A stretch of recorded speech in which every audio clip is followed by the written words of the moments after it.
One little girl's family is sharing her health story in the hope to urge others to be aware of their own bodies. At 9 years old, a sore ankle was the only clue to Madison's kidney failure, but now, 2 years on, she's back dancing and determined to make sure others are just as careful. Well, it's a bit of a journey. It's been over 2 years now. It started out where Madison had constant pain in her ankle, and my husband just started. He just wasn't happy about it, so he decided to take her to York Hospital. And they did some x-rays and they found just some irregular things on her bone. They realised that Madison had complete kidney failure. Sadly, we had to make her a little bit poorly before she got better, so, she had to have this operation and she was quite poorly after.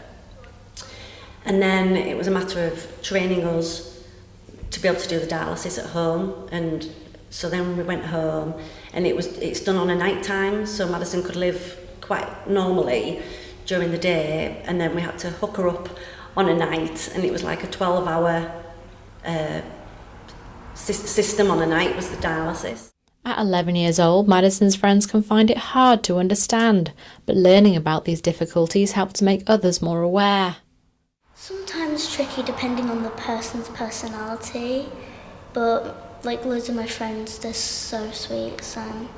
It was hard first telling them why she wasn't at class and why they couldn't sit out but Madison could, and why it was when they'd say, "Oh, I'm feeling tired," we'd go, "No, come on." But when Madison was feeling tired, it was, "You are tired, you do need to sit down." That was the hardest part.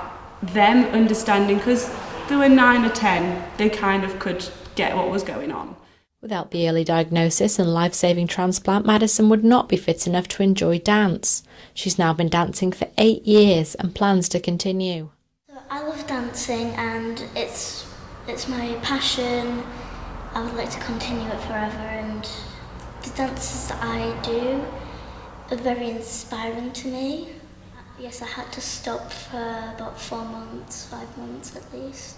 I can go full. If I'm feeling it, I can go full, but sometimes I just have to go careful in that little bit. Madison wants others to be aware of their bodies while still enjoying life, just as she does.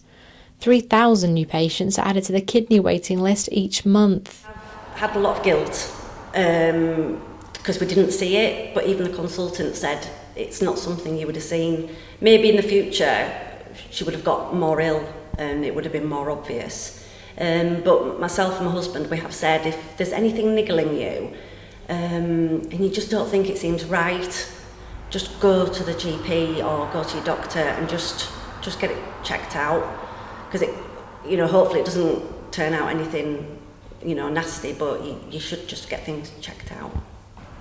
If you're feeling bad, if you've got a continuous stomachache for about a week, get an appointment at your doctor's to check if it's serious or not. Yeah. Keep in the moment.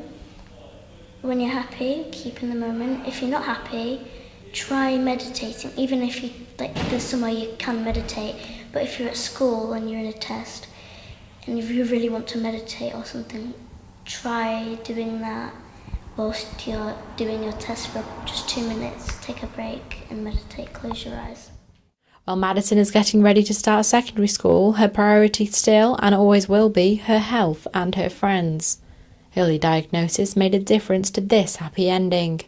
Charlie Wainwright, That's TV.